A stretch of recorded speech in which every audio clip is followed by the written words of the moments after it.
L'isolation n'est plus un luxe.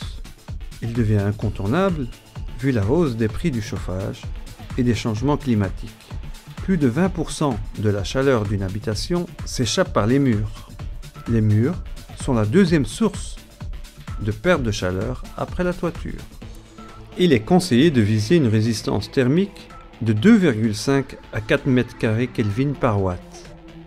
Si vous devez utiliser des parpaings ou des briques classiques, vous devrez ajouter une isolation pour une construction neuve.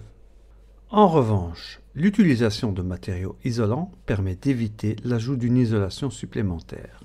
Vous avez le choix entre le béton cellulaire, la brique monomure et l'ossature en bois.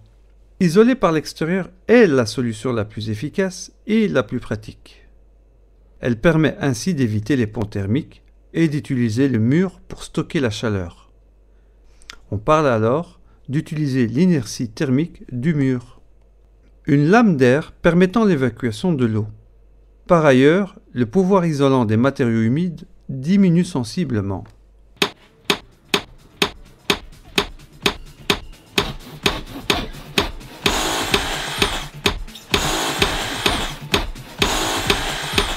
Tout d'abord, assurez-vous que votre mur est droit.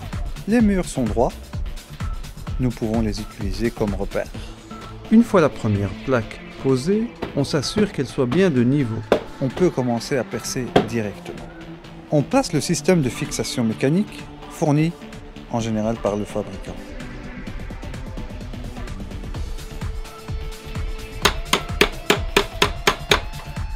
S'assurer qu'elle soit toujours à niveau avant de continuer et faciliter la pose des plaques suivantes.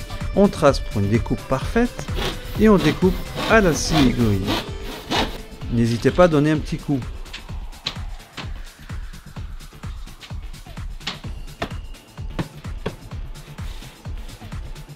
Avant de mettre la fixation de la deuxième plaque, nous prendrons soin de prolonger le repère de la première plaque.